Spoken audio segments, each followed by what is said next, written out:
What up, though? What up, though, man? It's the incomparable Diesel Greasel, man. And you're tuned in to Diesel in the morning, man. Time for some Monday mayhem, man. Last week was an interesting week. A lot of things took place in the entertainment industry, and we need to unpack some of this shit. So, like I do, like only I can do, before I check in with the plantation, I check in with the slaves. You hear me? So we're gonna talk, and we're gonna talk about what everybody else been talking about, man. We're gonna talk about Katt Williams, bro. Katt Williams definitely one of my favorite comedians, man. Long before I actually started pursuing comedy, I was a fan. Some of his specials were some of the best ones I saw, and from the modern comedy era. I'm talking like modern comedy. I'm talking about like niggas not Eddie Murphy and Damon Wayans and shit like that. The original guard from when I started watching comedy as a kid. And so the interview with Katt Williams was wildly entertaining. Wildly entertaining, man. As y'all see, ain't too many people came out and said Katt was lying. They come out and say things like Katt needs help. We gonna pray for Katt and all this. But nobody's like, Katt, you a motherfucking liar. You know why they're not doing that to Katt Williams? Because you don't call someone like Katt a motherfucking lie unless they're lying. Because if you make a mistake of calling a truth teller like Katt Williams a motherfucking lie, he about to scorch your earth. Like, Katt Williams lives by a simple rule. Don't tell a lie about me, and I won't tell the truth about you. That's how he's agrees to do it, boy.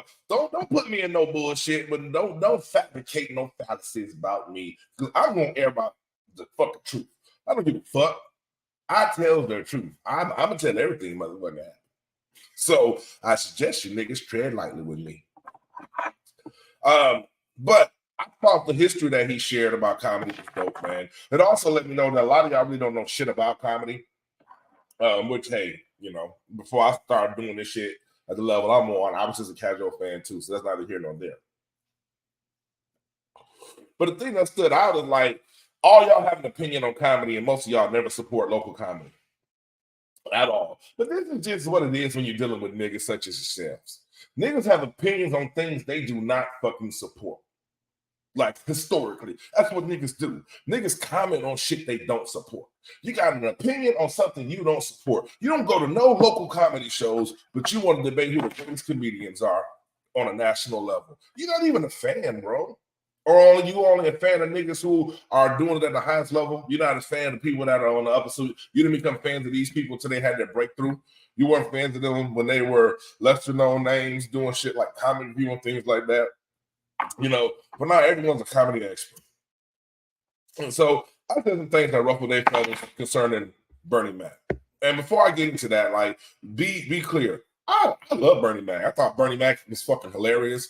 Loved him as a comedian. Loved him more so as a comedic actor. And that's what it is. Like, a lot of people love Bernie Mac for his craft, which I'm all for. But y'all have to learn the difference between a comedian and a comedic actor. And a lot of times it can be the same person doing two different, wearing two hats. But a stand-up comedian and a comedic actor are two different skill sets. And Bernie was amazing at both. But Bernie is most noteworthy for his comedic acting prowess. And so when I said that Bernie Mac could not be considered one of the greatest of all time, people got mad at me. Which I don't understand why people were so upset, because Bernie Mac does not have a comedy special. People say the King's of Comedy. Nigga, that's the mixtape. That was 4 niggas on a special in one. That's not how comedy specials work. Traditionally, all the GOATs, all the greats, you have to have a 1-hour comedy special. That is your defining moment. That is your album. Imagine saying Michael Jackson was the greatest entertainer of all time based on the Jackson 5 alone. If Michael Jackson never put out a solo album, if we never got an Off the Wall, a Thriller, if we never got the solo music from Michael Jackson, could you honestly consider him the greatest entertainer of all time? No. Even though you grew up watching him in the Jackson 5 and he was polarizing all this, without the body of work, he would never be considered one of the greatest entertainers of all time. And this is how I feel about Bernie Mac.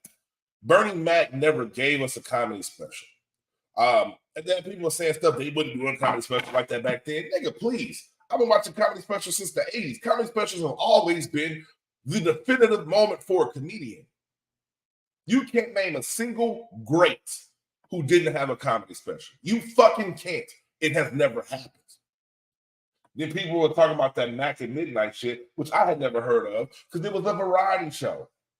It wasn't a comedy special. It was a show that had comedic elements, of course, but that's not a comedy fucking special. When you stand up on that stage with a microphone and a room full of people and you are the fucking entertainment, that's stand-up comedy. And that's something Bernie was very good at, but he never gave us that special. So there's not a body of work to compare him amongst other comedians. We consider Eddie Murphy one of the greatest of all time because of Raw and Delirious. That's why. Richard Pryor, because of his specials, Live on Sunset Strip or whatever. I mean, I was older, but I watched Richard Pryor specials. Can't remember the names, but I damn sure watched them. Bill Cosby, watched them. Damon Wayans, watched them. Tommy Davidson, watched them. These dudes have amazing specials. Chris Rock, watched them. Chappelle, Katt Williams, hell, even Kevin Hart's little ass. Good specials.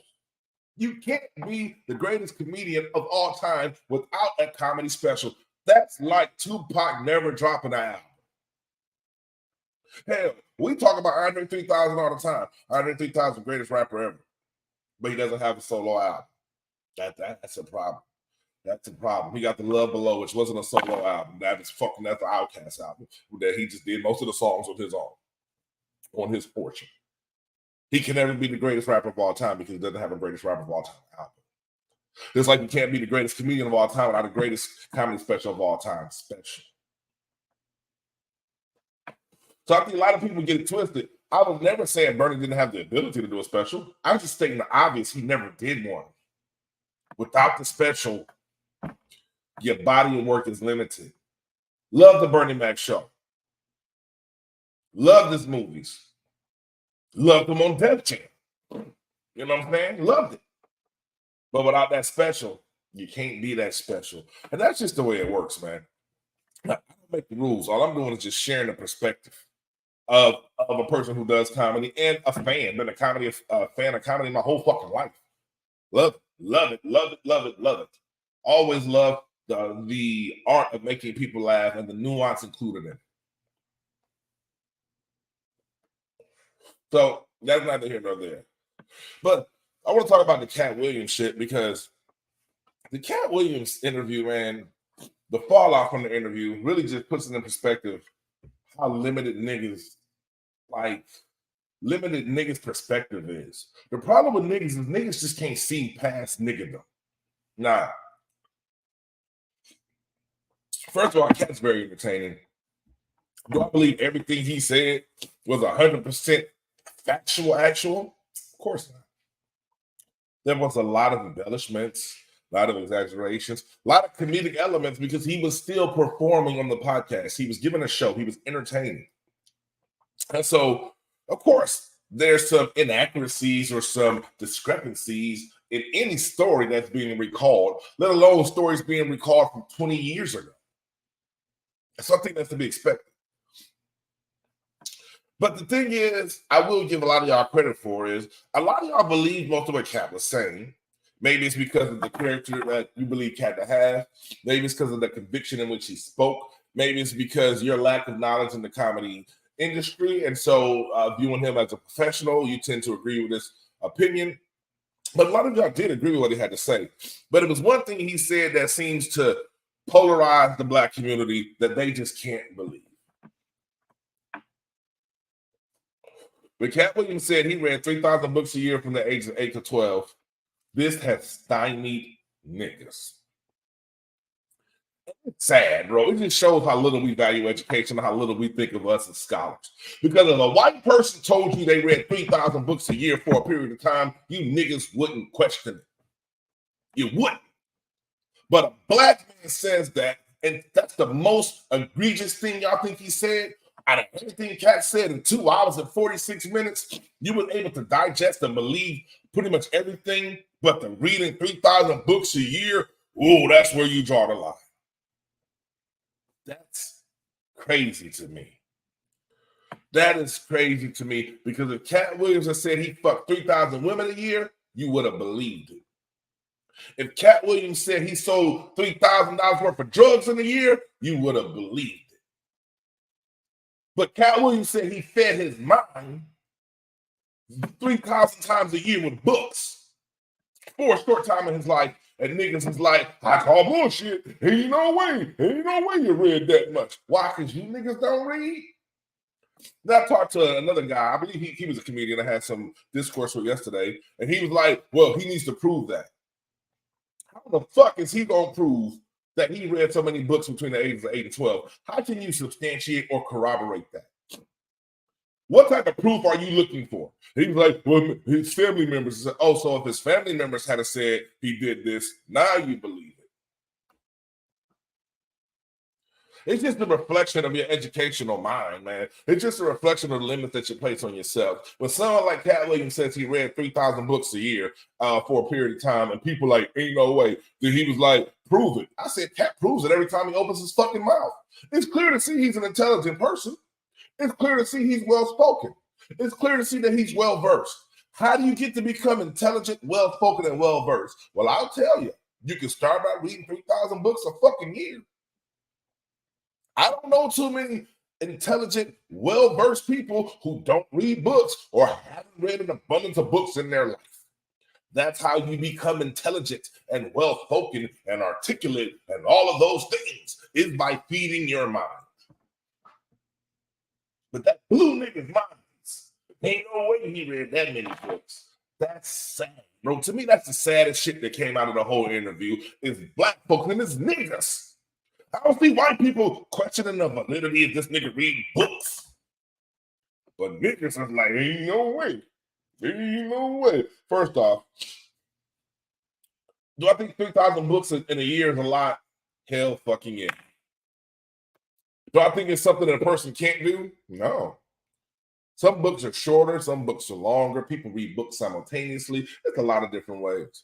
But I used to read a lot as a kid. I absolutely did. I used to love to read. That's what I do. I used to spend my summer vacations up in the attic in Detroit reading books.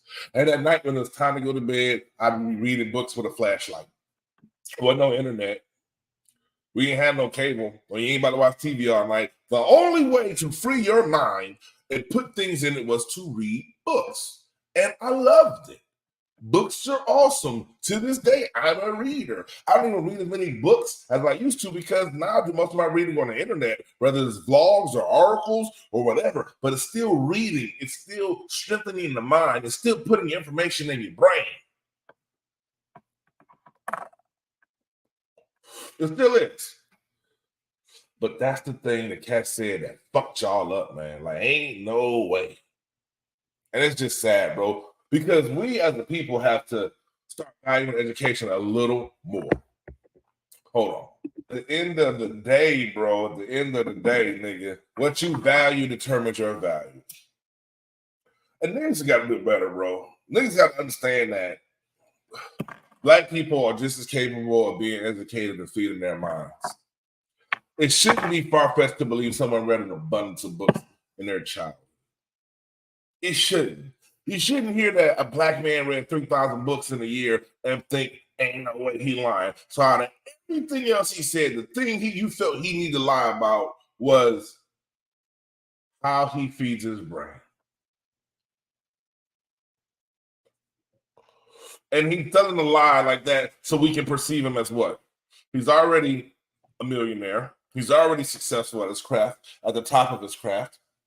He's already actively booked, selling out arenas still. So what does Katt have to gain by telling us he read 3,000 books in a year? Hopefully he gains the attention of some child who is now going to look at reading differently and say, damn, maybe if I read 3,000 books a year, I could be the next Katt Williams. I could be this or that. Maybe, hopefully he inspires that type of growth because amongst the adults, you niggas is just sad, bro. You niggas just sad. Y'all don't want to believe shit unless it's negative.